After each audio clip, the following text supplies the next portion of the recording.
Welcome everyone to the Committee on Economic Development and Technology, as well as a Committee of on Tourism. We have a joint hearing, and it is Wednesday, February 12, 2025. It is also not 10:15, but 11:01, and we're at conference room 423. Before we start, I have to share some guidelines. If you are disconnected unexpectedly, you may attempt to rejoin the meeting. If disconnected while presenting testimony, you may be allowed to continue if time permits. Please note that the House is not responsible for any bad internet connections on the testifier's end. In the event of a network failure, it may be necessary to reschedule the hearing or schedule a meeting for decision-making. In that case, an appropriate notice will be posted. Please avoid using any trademark or copyrighted items. Also, please keep your testimony civil, respectful, and focus on the issue. Recording in progress. Oh, all that time? Do we have to reset now? No, we don't. I'm just joking. Thank you, everyone. Let's start. At the top of the agenda, we have HB 1077. And at this time, Hawaii Emergency Management Agency is coming up to testify and support. Okay, we'll move on to the next person. Hawaii Green Infrastructure Authority in support. Thank you.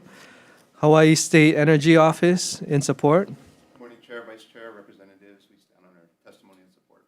Thank you. We have the Hawaii Office of the Governor, Recovery and Resiliency Unit. Good morning, Chairs, Vice Chairs, Wolfing, also Governor. We're standing on our Chairs, Vice Chairs, committee members, we stand on support and written testimony available for questions. That's right. Thank you. Thank you.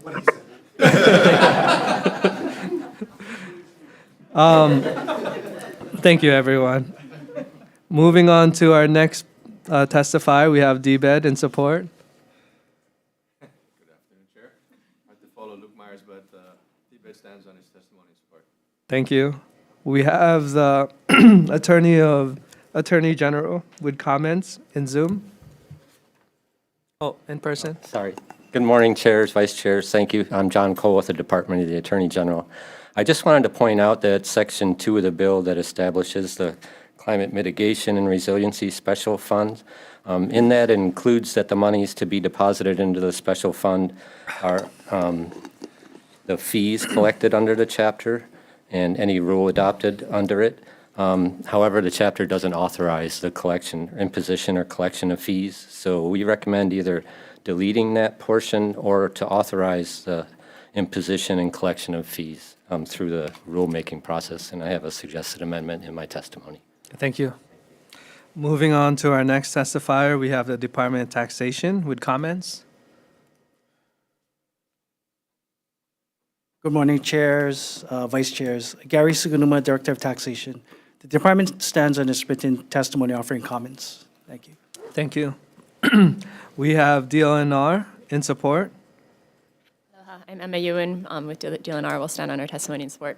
Thank you. We have the Climate Change Mitigation and Adaptation Commission in support.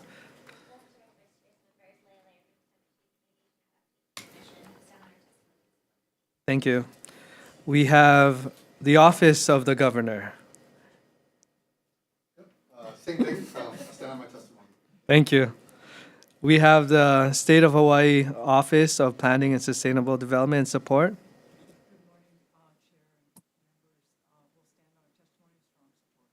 Thank you. We have the Kohala Coast Resort Association in opposition in Zoom. Aloha, chairs. Thank you for the opportunity to testify via Zoom, and I realize that you are short on time, so I appreciate the opportunity just to give a point of clarification to my written testimony, and that is I believe that there are hundreds of millions of dollars that the state of Hawaii is not currently collecting from short-term vacation rentals. If you look at just Hawaii County's collection of TAT, where the Kohala Coast paid $17 million, of the $24 million that was collected, and that's only from the hotels and timeshares, if you extrapolate out based on that math, there's hundreds of millions to be collected from all of the accommodations types. So before any increase in TAT is considered for this or any other measure, the state needs to fully collect from everyone who is supposed to be paying the taxes. I thank you for the opportunity. Mahalo. Thank you. Moving on to our next testifier, Tax Foundation of Hawaii with comments in Zoom. We have the Nature Conservancy in person. Thank you, in support. We also have the Hawaii Climate Advisory Team in support.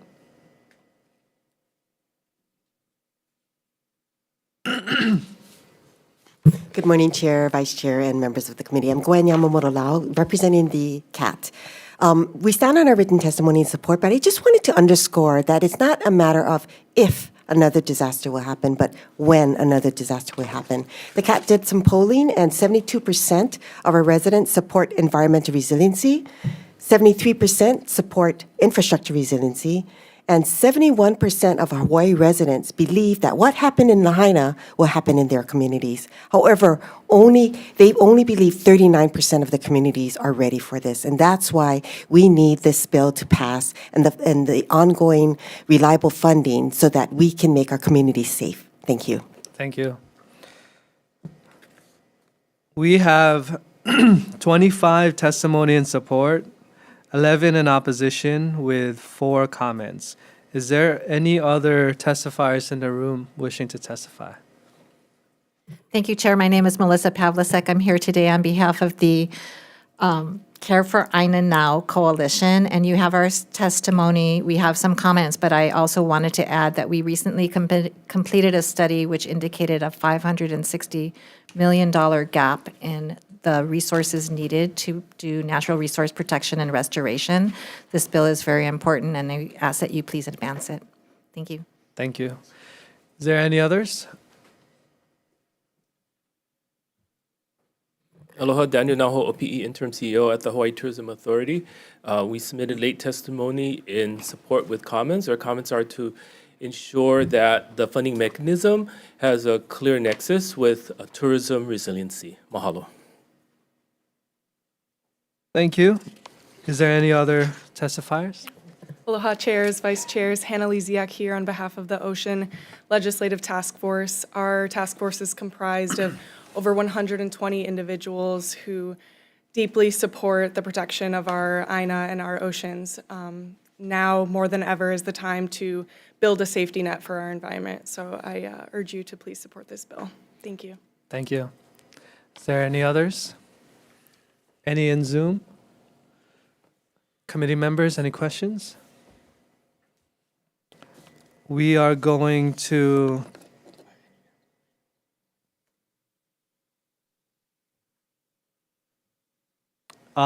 Chair, Tourism, Adrian Tam, would you like to ask your committee members? Tourism committee members, any questions? Actually, I do have a question for the governor's office. So in the bill, it authorizes the Department of Defense. Is that really the appropriate agency? And can you just go into a little bit of why that's the Sure, absolutely. So, yeah, I think that question has come up quite a bit. Sorry, I'm Will Kane, Office of the Governor. That question has come up quite a bit. And I think from the governor's perspective, what we've been looking at is, how do we best align all the resources that we have when we're talking about mitigation, resiliency, response, and all those things. And, there's absolutely, DLNR and other DOD, DOT, all these folks play a key role. But we thought that, if we're looking at resiliency, mitigation, all those things, that the DOD makes sense because it all aligns in what we're trying to do. And I'd say the Department of Defense of any department has, this is all going to be requirements to work with the counties, to work with a lot of different stakeholders. And I think DOD reaches across all those areas. So I know there's concerns about the environmental side, or do they have the expertise and knowledge? But the point of this is that, we're pulling in the expertise and knowledge from folks around the state. So all these affected departments, all these affected stakeholders, and trying to move this forward. So That's why we proposed the Department of Defense. Thank you. Any other questions, tourism member, committee members? Thank you. We're going to take a brief recess.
We are back from recess, and now it's time to make some decisions.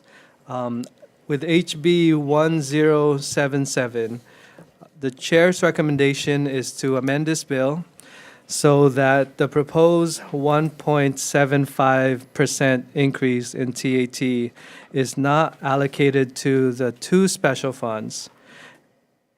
Say that again, is not allocated to the two special funds, but instead eliminates these special funds and directs the revenue generated from the increase into the general fund. The funding generated from this increase will be earmarked for two areas. One, the 7.3% of the total revenue collected for climate mitigation and resiliency. This funding will be used to advance projects addressing climate change impacts, including projects that mitigate, adapt to, or increase resiliency against climate change. Funds may also be used for consultants, personnel, and administrative costs required to develop and implement these projects. Second, 7.3% of total revenue collected for economic development and revitalization. This will include infrastructure improvements within tourism districts or resort areas and funding for tourism marketing. There will be technical amendments needed for clarity, consistency, and style, and the bill contains a defect effective date. That's the chair's recommendation. Committee members, any questions, comments? At this time, Vice Chair, please take the vote. Okay, HB 1077, HD1, recommendations to pass with amendments. Chair and Vice Chair vote aye. Representative Holt is excused. Representative Tam. Aye. Thank you. Representative Templo. Aye. And noting the excused absence of Representatives Todd and Matsumoto. The measure is adopted, or the recommendation is adopted. Thank you. Tourism Committee, same recommendation. Any comments, questions, or concerns? Seeing none, Vice Chair for the vote. Voting on House Bill 1077, recommendation is to pass with amendments. Chair and Vice Chair vote aye. Representative Holt, excuse. Representative Hussey. Aye. Representative Iligan. Aye. Representative Todd, excuse. Representative Matsumoto, excuse. Chair, your recommendation is adopted. Thank you. Thank you, everyone. These committees are now adjourned.